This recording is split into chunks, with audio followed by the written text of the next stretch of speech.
Hi guys, welcome back to my YouTube channel, Daniela Reads. Today I'm going to share with you guys a summary of the book Left to Tell by Immaculée Ilibagiza. Immaculée Ilibagiza, she is a living proof of the power of prayer and positive thinking. During 1994 genocide, she was 24 years old. She was born in a family of 4 children. She was the third born and the only girl in the family. She had both her parents, her mother and her father, and they were well-known people and respected people. And her father had like a car and a motorcycle, so the people in her village would call him a rich man. But for her, she could just describe it as just a normal life, her firstborn during 1994 genocide, he was outside of the country because he was in Senegal, where he went to pursue his studies, and it was just Immaculate and her 2 brothers who were left in Rwanda and the parents.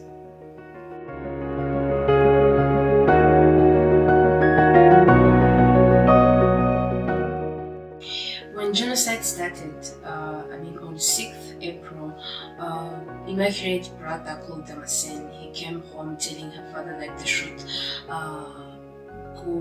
leave the country because they were living near Lake Kivu. And the father was like, I don't think it's necessary, nothing's gonna happen, we are safe, don't worry, because they were used to such kind of threats, and they were already used to people being killed, Tutsis being killed around different places.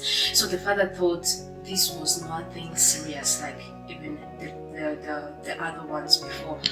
So, but Damascene was really scared, and he could just Immaculate could sense the fear in Damascene's reaction and the way he was just looking. And then in that night they heard that the president's plane has crashed, and they were the father kept telling them like, it's gonna be fine, nothing's gonna happen, it's just the same thing, but his brother was really disturbed. He could just say like, we would have gone away from the country like before, And the next day, on 7th, that's when they heard people screaming from the screams from other hills, and that's when people started coming to their place seeking for help. And Immaculate's father would call people, like would welcome everyone at his compound, and there were so many people. And then when Interahamwe came to kill them, they managed, like all the men in the group took stones. They managed to fight for themselves. They stoned them, and then Interahamwe just left because they were few, and the Tutsis who were at Immaculate's home, they were really many. There were many, so the Interahamwe just went away.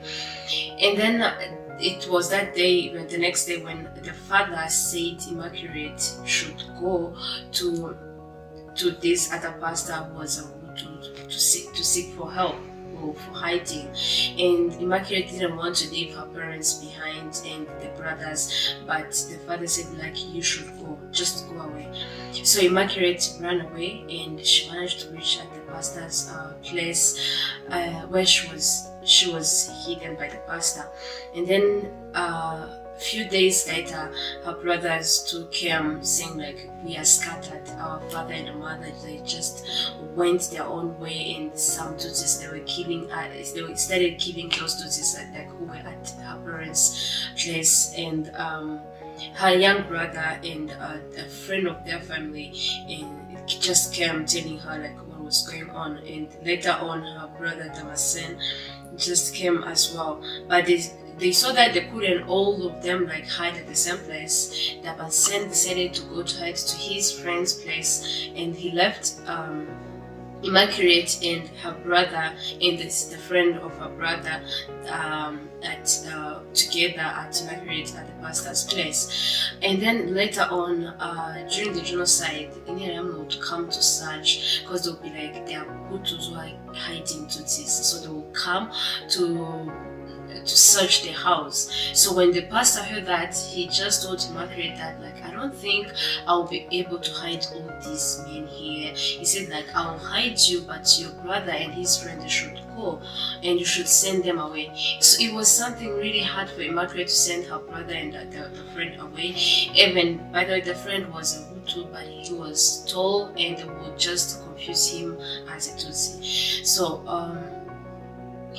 she just managed to convince her brother and the friend that they should go, and because the pastor can just hide them no more. So they run away to the stadium where her father also was, and then later on her father went to tell there's this word they use, Burgomaster, but it's just like a kind of mayor of their district, that like there were many people at the stadium and they were really hungry, and the mayor said like, yeah, fine, go and we'll send some people to come and help you.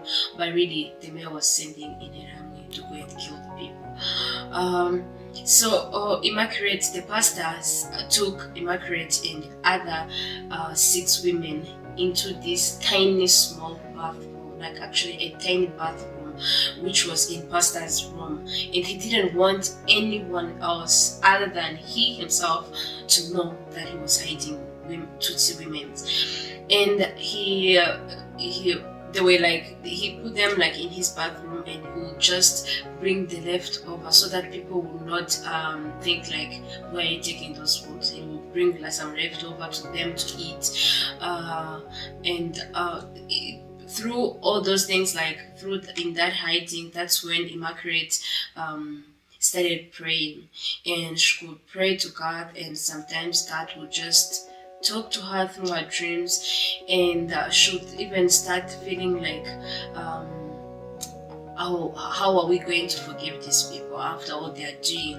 But she heard God's voice telling her like, they are my children as well. Just the same way you're my child, they are also my children.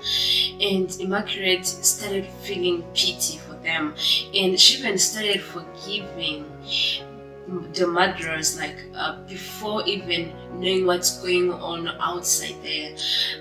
Later on, pastor's daughter brought other 2 girls because they were living in the northern part where RPF started taking over the country, and they were freeing, and they just went to the father because the Immaculate was living in the eastern part of Rwanda. So the pastor's daughter came to her father. Even other children of pastors just came to the eastern part, and she brought other 2 girls, and pastor took those 2 girls together with Immaculate and other women.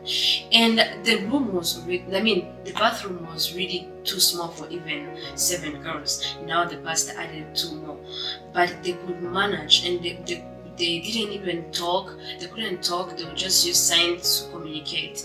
And later on, Immaculate held Inyarame at the bathroom window, saying like, we killed.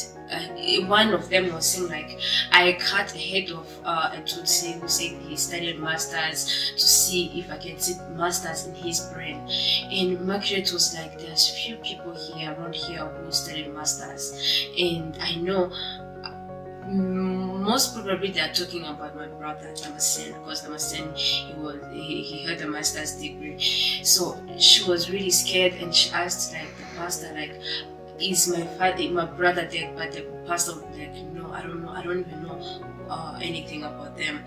And Immaculate, one day in her dreams, she was praying for her family, for her father and for her brothers, and then God revealed to her that Jesus come to her dream and say, Immaculate, don't worry, I'll be with you in everything, and your parents and your brothers, they're safe with me now. So when she woke up, she was really sad, and she was like, oh, maybe this was a dream, it's not true. But she kept the faith that maybe they're still alive. But now she was thinking about like maybe Jesus showed me that they died. She had this rosary from her father. She would always pray to Mary to help her, pray to God, Jesus and God to help her. She was now having like a real faith, like faith in God, that no matter what is going on, and she would just know that I'll have to forgive these people, and because they are children of God. And she would just say like, she even convinced her mind, she even convinced herself that these people, they are not really like bad, it's just the evil that came into them, and which is making them do this. But at the end, they're children of God. So during all those days, because Immaculate spent 91 days in that bathroom with with other 8 women, and Immaculate would feel like there's something something like nice that will happen after all this, even though I might have lost my parents and my family. I know God will protect me and God will show me something to do. So something just came in my Immaculete's mind, which thought like it was from God. She said like but she could just always like the pastor would put on the radio so they could hear the news like of what is going around. So she felt like she would work in the UN, and she asked pastor to bring her the Bible, and she asked also later on she asked for books which are in English in the dictionary, which is French English dictionary. So she managed to get it, and so she started learning English because she knew that if she was going to work to the UN, she had to learn English. Remind you, by that time Rwanda was on a French-speaking country. And then later on, they heard that there are French soldiers who were coming like in Rwanda to stop the genocide. But she said that it's the UN that sent them just to show that like they wanted to help Rwanda. After all, like after some months, like 3 months, now they were sending like soldiers to come and help Tutsis. So they heard as the French were coming, so they were camping not far from like the pastor's house.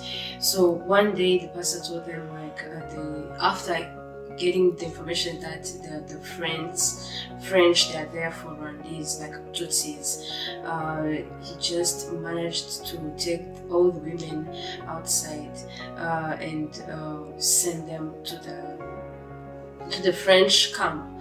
So when the French camp took them, they started like getting other Tutsis or different like places nearby, and Immaculate was the one who was writing their names down because she was the one who could just speak French and register everyone who was coming at the camp.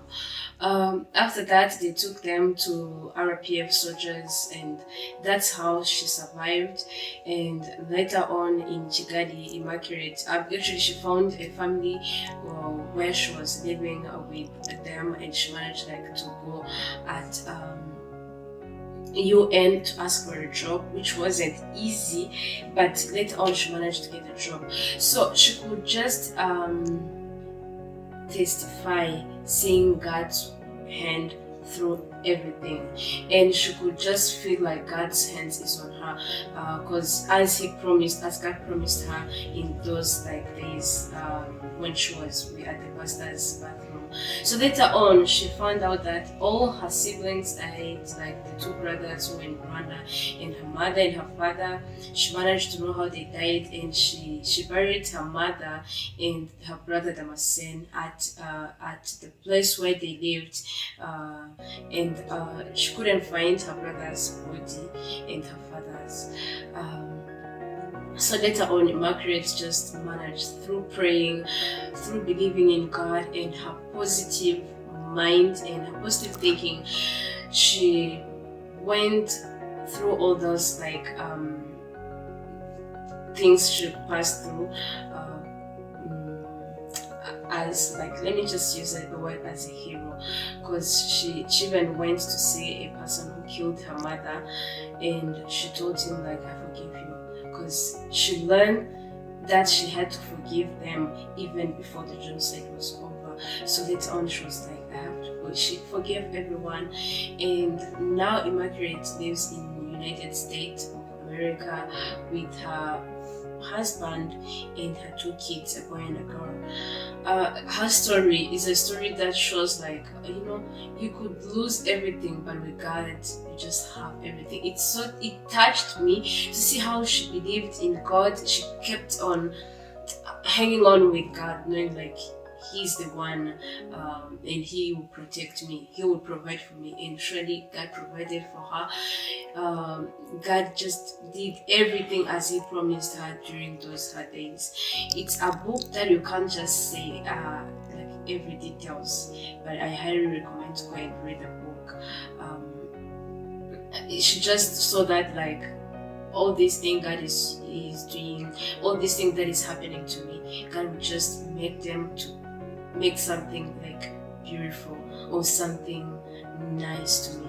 So as she lives really a nice life with her kids, even though she lost her family, but she still believes in God. So Immaculate is now an author. She has some other many books that she wrote about praying, about Rosary, Mary. There are so many books. Yeah, thank you guys for staying with me until the end. God bless you. Bye.